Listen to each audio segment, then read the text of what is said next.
ഈ പ്രാവശ്യം പൂരം എക്സിബിഷന് പോയിട്ട് ഞാൻ വാങ്ങിച്ചൊരു ഐറ്റമാണ് കേട്ടോ ഈ ഐസ്ക്രീം മൗൾഡ് 130 രൂപയാണെന്ന് തോന്നുന്നു.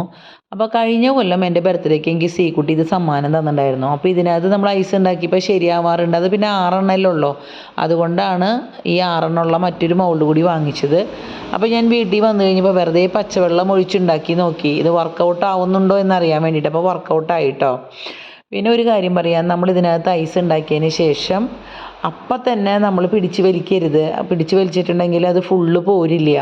അപ്പോൾ ഒരു തരി നേരം നമ്മൾ വെറുതെ പച്ചവെള്ളത്തിൽ നമ്മളത് ഇറക്കി വെക്കണം. എന്നിട്ട് വലിച്ചാലാണ് അത് നല്ല ഭംഗിയിൽ പോരുക.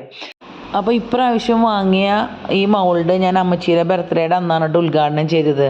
കുറച്ച് കുട്ടികൾ വരുന്നുണ്ടായിരുന്നു വീട്ടിൽ. അപ്പോൾ അതൊക്കെ റെഡിയാക്കി ഞാൻ ഫ്രീസറിൽ വെച്ച് അടച്ചു കേട്ടോ.